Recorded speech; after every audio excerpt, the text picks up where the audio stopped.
മൂന്ന് വിഭാഗം സ്വർഗത്തിൽ കടക്കൂല.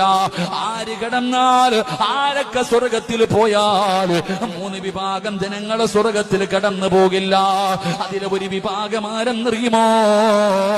തൊണ്ടയ്ക്ക് താഴെ കള്ളിറക്കിയവനാണ്, കള്ളു കുടിച്ചവനാണ്, കഞ്ചാവടിക്കുന്നവനാണ്, മയക്കുമരുന്ന് ഉപയോഗിക്കുന്നവനാണ്, ലഹരി വസ്തുക്കൾ ഉപയോഗിക്കുന്നവനാണ്. അവന് തൗബ ചെയ്യാതെ പടച്ച റബ്ബിന്റെ സ്വർഗത്തിലേക്ക് കടന്നു പോകൂല.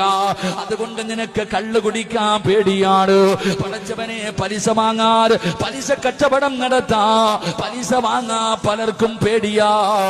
ചോദിച്ചാ പറയും ഉസ്താദേ, സ്വന്തം ഉമ്മാനെ 33 പ്രാവശ്യം വ്യഭിചരിച്ചതിന് തുല്യമാണ്. പലിശ വാങ്ങുന്നതും പലിശ കൊടുക്കുന്നതും പലിശ തിന്നുന്നതും വലിയ പാപമാണല്ലോ. അതിൽ ഒരു ചെറിയ ഒരു ദിർഹം പോലും സ്വന്തം ഉമ്മാനെ വ്യഭിചരിക്കുന്നതിനേക്കാളും പാപമാ.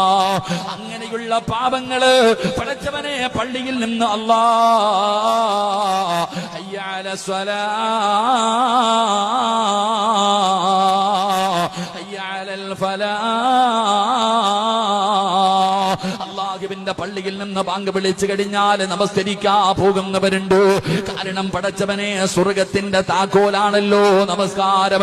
ആ നമസ്കരിക്കാത്തവന് പടച്ച റബ്ബിന്റെ സ്വർഗമില്ലല്ലോ. അതുകൊണ്ട് പടച്ച റബ്ബല്ലേ വിളിക്കുന്നത്, ആ വിളിക്കുത്തരം നൽകണമല്ലോ. അതുകൊണ്ട് നമസ്കരിക്കുന്നവരുണ്ട്, ഖുർആൻ ഓതുന്നവരുണ്ട്.